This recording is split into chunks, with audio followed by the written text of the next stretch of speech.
Wow, you all have no idea how happy I am to be here. As Craig said, I've been following Paradox online for quite a while now. I actually didn't realize it was since November.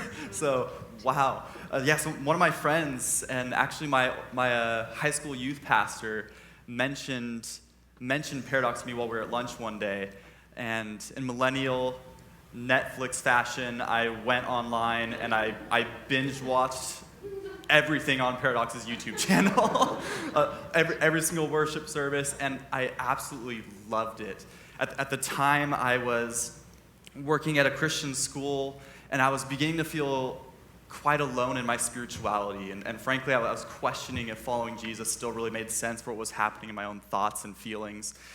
And Paradox was one of those churches that really helped me to see that there are, in fact, plenty of Christian communities out there that love and include people of all sexual orientations, race, gender, identity, disability, as well as religious beliefs. And so I just want to say thank you all so much to all of you here at Paradox for creating such an amazing community, and that really, I think, embodies the life and teachings of Jesus so powerfully. And thank you so much for having me here to teach. I was super honored that Craig offered to do lunch when I reached out, and that he asked me to speak here. And I just could not be more happy. So before I tell you a little bit about my life story and jump into the 64th part of our 66 Start series through every book of the Bible, I want to reiterate the mantra of Paradox, which is that sermons at Paradox are designed to start discussions, not end them. So know that you don't have to agree with everything that I say, that Craig says, or anything else that any guest speaker says. So if you disagree, that's actually okay. That the hope is that this will be a launching point for you to really think critically about what you believe and become a more loving person in the process. So for those of you who don't know me, which is all but 3 of you here, I grew up in Temecula, and I still reside there with my wife, Kelsey. And if you're thinking to yourself, is Temecula the city with the casino? It is, in fact, the city with the casino. People roll into our town to gamble at Pechanga Casino, to drink wine in wine country, and to do hot air balloon rides. And I have done absolutely none of those things, despite living there since I was 4 years old. I mean, I've been to the wineries a couple times, but I don't drink, so I just kind of hang out there with people. But my family, we moved to Temecula in 1998. I was 4 years old at the time. You guys can do the math on that. Pechanga Casino, it wasn't even there yet. My parents got a house actually down the road from where Pechanga Casino would be built, and the realtor assured my parents there were no plans for casino, and that the max that would be there was a golf course, which did happen along with the casino. So my first memory as a child was actually getting out of our 90s Chevrolet Astra van in the driveway of our home, which I know is a really boring first memory. But my second memory is actually much more interesting. It was actually this protest that happened a couple streets down from our house at a corner there. And naturally, as a 4-year-old, I was really curious what was going on. Why were there people holding signs and looking upset? And I asked my mom, and in hindsight, I'm actually really impressed with how she explained the protest in words that a 4-year-old can understand. She explained to me that a big family was fighting, just like we as a family sometimes fight, but because of how many people were involved in this large family, and some within the family had more power than others, that many within the family weren't being listened to. So they were trying to make themselves heard by being on the corner. And later in my life, I learned the truth of really the deeper reality of what was going on with that protest. I learned that many leaders within the Pechanga tribe were disowning and disenrolling people from the tribe based on their ancestry, the purity of their bloodline, so to speak, and which really stripped former members not only of their financial well-being with the attachment to the tribe, but of their culture as well, such as their connection to their indigenous spirituality. It was really this deep injustice that has left some former members living in poverty while current members accumulate more wealth as a result.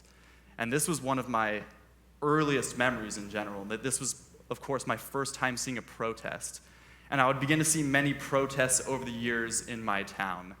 some wonderfully moving and some very unsettling. I saw white Christians protesting buses bringing in refugees during the Syrian refugee crisis, or protesting the building of the one and only mosque in our town. I saw people protesting for marriage equality and those protesting against it.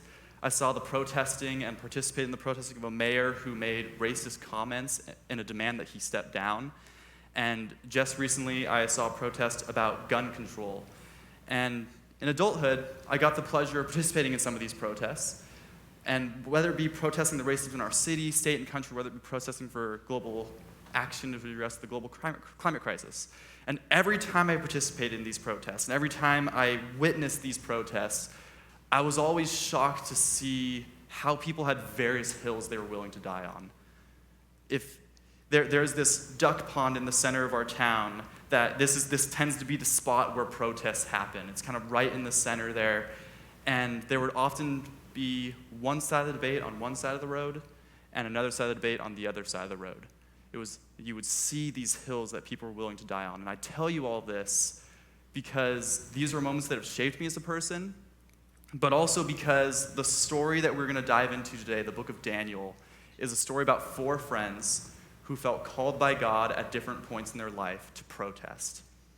And so let's just jump right in, shall we? So Daniel chapter 1, verse 1, it sets the stage with saying this: "In the 3rd year of the reign of Jehoiakim, king of Judah, Nebuchadnezzar, king of Babylon, came to Jerusalem and besieged it. It was long prophesied that a kingdom from the north would come and conquer the Israelites. And eventually this prophecy came true. The kingdom of Babylon, this kingdom from the north, came and besieged Jerusalem." And just some context for this about Babylon, because I think as we explore the reality of the book of Daniel and what the Babylon Empire was like, we will clearly see how it parallels our present day situation. Babylon, it was the zenith of civilization in its day. At the time, it was the largest city in the known world. It was 2,500 acres. Its walls were 80 feet thick, 320 feet wide, or 320 feet high, which is high by even today's standards, and 56 miles long. And you'd enter this city through a gate, which was named after one of the Babylonian gods. It was called the Ishtar Gate. And it's decorated with gold and blue tiles, which was this symbol at the time of wealth, because Babylon was the wealthiest empire and city in the ancient world. And what the Babylonian Empire came to represent in the ancient world was larger than life itself. So large that in the Bible, Babylon isn't just a city or an empire. In the Bible, Babylon is an archetype. So starting in Genesis chapter 11, the Tower of Babel represents the Babylonian Empire. And the idea is that this is a city that is opposed to the ways of the Hebrew God. Babylon has countless slaves from the nation has taken over and brought into the fold. It was an empire of wealth, luxury, militarism, and hedonism. And it represents everything that is counterintuitive to the ways of shalom, which is this Hebrew phrase that refers to the Hebrew ethical and global ideal. And so this is the nation state that besieges Jerusalem in Daniel 1. And there's this statement in Daniel chapter 1, verse 2 that follows the declaration that Jerusalem was besieged. And it's something we might easily gloss over without context, but it's so important. It says this: "The Lord delivered Jehoiakim, king of Judah, into his hand, along with some of the articles from the temple of God. These he carried off to the temple of his God in Babylonia and put it in the treasure house of his God." Like I said, we might easily gloss over this statement as it's just some boring intro. We tend to do that with the Bible, which is, this is the intro part. Let's jump into the main point. The idea here, though, is the author of this text likely believed that when you lose against another nation in battle, it doesn't just have to do with your nation versus their nation, but it actually has to do with their God against your God.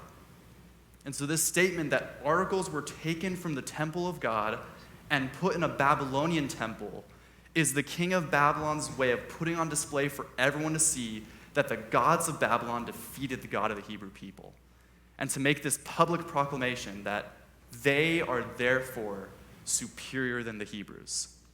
Not just superior in military might, but in the ancient world, the thought was that this must mean the Babylonian way of life is somehow greater than the Hebrew way of life, because it's being blessed by the gods. And that God was also somehow punishing the Hebrew people, that God's justice was being done by the Babylonians. And these events would have been interpreted as your beliefs and your way of life as being inferior to Babylon's. This was cultural propaganda at its finest in order to assert domination. So you can imagine living through these events. You can imagine the crisis of faith this would cause, in addition to the trauma of seeing your city attacked, as many are killed and others are dragged away to be slaves, doing either hard labor or, in the case of Daniel and his friends, being direct servants to the king as officials in the court. And Christians in the modern world, particularly Christians in America, often gloss over the reality of this trauma that this would have caused someone. After all, the Hebrew scriptures, they were written by a group of people who suffered under the boot of one oppressive empire after the next. The scriptures speak about the oppression of the Babylonian Empire, followed by the Persian Empire, followed by the Roman Empire in the New Testament. And so you follow all of these empires. Every single one of these were military superpowers in their day, just as the United States is among the military superpowers in our day. And so naturally, when we as people in the United States, we approach the biblical text, we as Americans are going to miss some of the Bible's most important themes. Because many of the Bible's themes, they deal with how to navigate being oppressed by a large empire. So when we approach a text about friends whose country has been absolutely destroyed by a large empire, who are now exiles and refugees, many people in the United States can't relate because our country is the current empire on the scene committing such things. Yet at the same time, the dilemma is that every single empire faces at one point or another, it begins to cave in on itself. When an empire is built on oppression, eventually more and more people within the empire will begin to feel the weight of that oppression. So some in here may have ancestral history of oppression by European settlers. Some in here may have ancestral history of oppression at the hands of the established United States. And this is certainly the history of the Empire of the United States, no doubt. This empire was built on the back of slavery and genocide. And while slavery as it was back then has ceased to exist, there is still a very real slavery to the systems of the United States. And as time goes on, younger generations continue to report on this, continue to point this out, of how the cost of living, for example, is rising at a staggering rate in comparison to the rate of wages.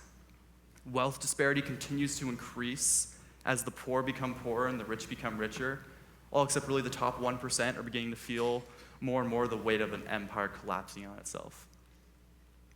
And in the midst of all this, many within the United States still repeat the mantra that the United States is the greatest country in the world, when basically the only metric we rank number one in right now are the amount of COVID cases and the number of mass shootings.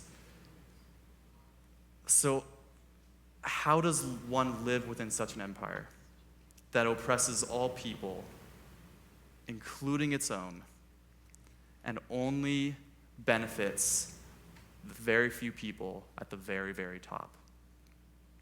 These are the questions that we're dealing with in our world today.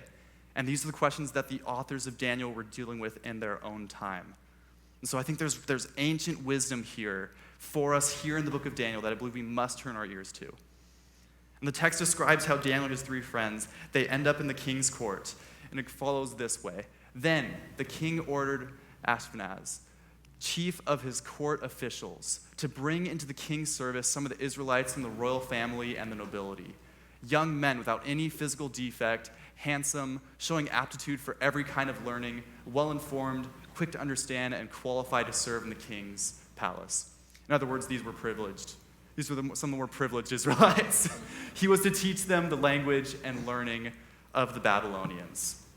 The king assigned them a daily amount of food and wine from the king's table. They were to be trained for 3 years, and after that, they were to enter the king's service. Among those who were chosen were some from Judah. The chief official gave them new names. To Daniel, the name Belteshazzar. To Hananiah, Shadrach. To Mishael, Meshach. and to Azariah, Abednego. And so Daniel and his three friends, they're trained for 3 years. And many scholars note this isn't just any training. This is total indoctrination. They are given new names, which was a tactic of seeking to erase their previous Hebrew identities with the notion of replacing their identities with Babylonian ones. Each name, if you kind of dive into the meaning of them, pivots from associating with the Hebrew god Yahweh to the Babylonian gods. In other words, they were being renamed in order to point them to where the king demanded that their worship and allegiance now fall. They were to be first and foremost Babylonians, and they were to serve the empire above all else. And so here's where the tension lies. Daniel and his friends, they had a choice to make in how they were going to live within the empire. They were frankly people of privilege within their own origin, and they were given positions of privilege and influence. They were direct servants and advisors to the king of the largest empire in the world at the time. So you can imagine the readers of this text thinking to themselves how Daniel and his friends, how much they could accomplish if they took a stand on certain actions and ideals. And so we can imagine perhaps maybe a full-on uprising, but that's not necessarily what Daniel and his friends had in mind. After all, shortly after, if you follow the story of the Bible, shortly after they were carried off into exile, the prophet Jeremiah, he writes instructions to them on how they are to live while in Babylon. And here's what the prophet Jeremiah writes in Jeremiah 29. He says this is what the Lord Almighty, the God of Israel, says to all those carried into exile from Jerusalem to Babylon. Build houses and settle down. Plant gardens and eat what they produce. Marry and have sons and daughters. Find wives for your sons and give your daughters in marriage, so that they too may have sons and daughters. Increase in number there. Do not decrease. You can see there's self-preservation in this. Also, seek the peace and prosperity of the city to which I have carried you into exile. Pray to the Lord for it, because if it prospers, you too will prosper. So you can see there's self-preservation here, because the Hebrew people knew if they rebelled, they would be wiped out. You can see the clear traces of self-preservation in the desire to increase in number, to prosper in the midst of exile, to not decrease. If they settled down, they would more likely outlast the Babylonian Empire, as they did previous empires. But I also think there's something else going on here. They're being invited to seek the good of Babylon rather than the downfall of Babylon, because this is an empire of influence. If in this great good can come to the world. And so the Hebrew people are being invited into this tension, as I think we are being invited into this tension today. To live in this tension between separatism on one hand and syncretism on the other. And so I'm just going to kind of break that down a little bit. So when we're in an empire, we're tempted towards separatism on the one hand, to completely disengage with the world around us. Or the temptation towards syncretism, on the other hand, to completely embrace the ways of the world around us. And we see both of these at play within modernity. We see the separatism of Christian schools, for example, Christian health insurance, Christian music, Christian books, Christian movies, and even Christian video games. Christian video games are a thing. Yes, they are. There's one that's like Zelda, where you're like fighting demons and stuff. It's really interesting. So one can quickly live in a Christian bubble as they condemn the world around them. They just kind of wait for Jesus to come back and fix it all because, this world's just simply going to hell in a handbasket. And we can also be separatists in a less holy high horse way, though, by falling into nihilism. I've frankly struggled with this a lot over the past, over the past couple years. It's easy to look out on the world and to feel like it's a lost cause at some point. To just kind of disengage, spend time on the things that we find enjoyable, and to stop seeking to change the world in positive ways. Separatism, it comes in many forms, but whatever forms it takes, it's always about putting up walls between yourself and the rest of the world. Syncretism, on the other hand, is the temptation to completely embrace the ways of the world, the ways of the empire. This is nationalism in all its forms, Christian nationalism is very prominent in our country. We've seen this take place as countless people selfishly seek the preservation of their own group at the expense of the other. We've seen this in the us versus them politics, the two-party system. We've seen this in the past several years as it's become more and more apparent that Americans' true God is freedom and guns. And so we in the American Empire today, we have this choice to make, as Daniel and his friends did in the Babylonian Empire in their day.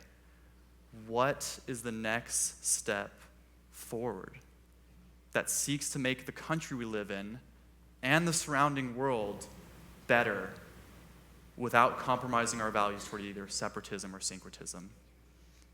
And so here's how the story unfolds. Here's the decision that Daniel and his friends make that they believe is the first step forward. Daniel chapter 1, verse 8. But Daniel resolved not to defile himself with the royal food and wine. And he asked the chief official for permission not to defile himself in this way. Let's be honest, most of us agree this is a strange response, right? Like the Babylonians destroyed Jerusalem. They took Daniel and his people captive. They stripped them of their identity and heritage. And where Daniel and his friends draw the line is that they don't want to eat the king's meat and wine. That's the line right there. Now this does, of course, it has to do with Hebrew ritual purity. I don't want to negate that they were very important commands for the Hebrew people, but it's still arguably an odd place to take a stand on, right, with all the oppression that they and their people have faced. But you know, religious people fixating on purity while the world around them burns. Can you imagine that? Can you imagine? It's wild. Well, we laugh because this is the tendency, right? Like religious people right now often obsess over their own personal sexual purity and the sexual purity of the world around them, while there are much bigger issues going on in the world. In fact, to everyone else outside one's religious affiliation, it often seems like an absurd thing to care about. The world laughs about the religious obsession with sexual purity, just as many of us do looking back at Daniel and his friends, focusing on food purity above all else, while the rest of their extended friends and family are in slavery. The reality is when religious people lose sight of what's important and instead focus on purity, religious people often become the moral police and end up contributing to the mistreatment of the vulnerable rather than trying to fix it, turning an eye to the bigger ethical failures of society. This is the tendency still today. This purity issue over where Daniel and his friends choose to draw the line, as many religious people do. And it actually works out in their favor in the text, which people love to point to if you love to focus on personal piety. So the story unfolds in the following way. Daniel chapter 1, verses 11. Daniel then said to the guard, whom the chief official had pointed over Daniel, Hananiah, Mishael, and Azariah, "Please test your servants for 10 days. Give us nothing but vegetables to eat and water to drink. Then compare our appearance with that of the young men who eat the royal food, and treat your servants in accordance with what you see." So he agreed to this and tested them for 10 days. At the end of the 10 days, they looked healthier and better nourished than any of the young men who ate the royal food. So the guard took away their choice food and the wine they were to drink and gave them vegetables instead. And all the vegetarians and vegans said, "Amen." So, this text is often interpreted in this way. It's kind of God's stamp of approval on a plant-based diet. There's popular books out there like Rick Warren's The Daniel Plan, interpreting it as kind of a biblically prescribed diet. My wife and I were vegetarian ourselves, and I know many of you here are. Many doctors out there do recommend a plant-based diet. But while eating vegetarian is something that I personally believe in, I don't think that's necessarily the point of the text here. If that's what we draw, I think we're missing the larger picture. Amen. The bottom line here is that Daniel and his friends chose to work for the good of the empire, but at a certain point there were certain lines that there were certain hills that they were willing to die on. They might be odd hills to die on from our perspective, but that invites discussion, which we love here at Paradox. And so this is the theme that you'll see in Daniel 1 and that you'll see recur throughout the initial narrative sections of the book of Daniel, which leads to the larger question that I think we need to reflect on today as people living under the American empire. What hills are we willing to die on? Now, obviously, this is a very broad question. If you were to poll everyone in the United States, you would get very diverse answers. And I imagine that many of the answers would make some of us here uncomfortable because they would probably be in complete opposition to the actions ideals that we stand for. Which is why I think we need to kind of dig deeper with this question. We need to consider something alongside this question. And to do that, we need to turn to the life of Jesus. This idiom of dying on a hill, it comes from taking a hill during warfare, but I also think we can consider the life of Jesus and how he was crucified on the hill of Golgotha. So as we reflect on the question of what hills we're willing to die on, we can reflect upon which hills Jesus was willing to die on. And I can tell you one thing. Jesus was not near as obsessed with ritual purity and religious purity as Daniel was, as many of us are today, and many of the authors of the Hebrew Scriptures were in their day. Many of his apostles, it took them a long time to understand this. And so Jesus preached to love your neighbor as well as your enemies. Jesus, he pushed back against how religious commands were used to mistreat people. Jesus, he stood up for the marginalized in society. He regularly pushed against stereotypes about people, particularly people with disabilities, and he empowered women. He sought to break down the walls of hostility between racial groups. He pointed to the inherent worth and dignity of all people, and he sought to dismantle religious and political oppression at their roots by casting aside certain interpretations of texts and reinterpreting them in a more loving, dare I say, Christ-like way. And so as we reflect upon this, the reality is this took the apostles a long time to understand, and they were with Jesus for 3 years. Sometimes the apostles, they grasped how to live out Jesus' life and teachings beautifully. Like when Philip, he fully embraced the Ethiopian eunuch despite commands in the Hebrew Scriptures stating otherwise. Other times, the apostles didn't understand how to live out Jesus' teachings well. Like when Peter used a weapon to try to harm his enemies in the gospel accounts as he chopped off the ear of one of the men coming to arrest Jesus. So as we look at the apostles, this is the reality even today. There will often be disagreements and diversity in the behavior as we seek to discern how to live a life of love. Even within the book of Daniel, actually. Even within the book of Daniel, there's this subtle disagreement between Daniel and his friends throughout the text. Daniel never goes by his Babylonian name, whereas his friends do go by their Babylonian names. We know them as Shadrach, Meshach, and Abednego. Most people know them by those names, but those are not their Hebrew names. Those are the Babylonian names that the king gave them.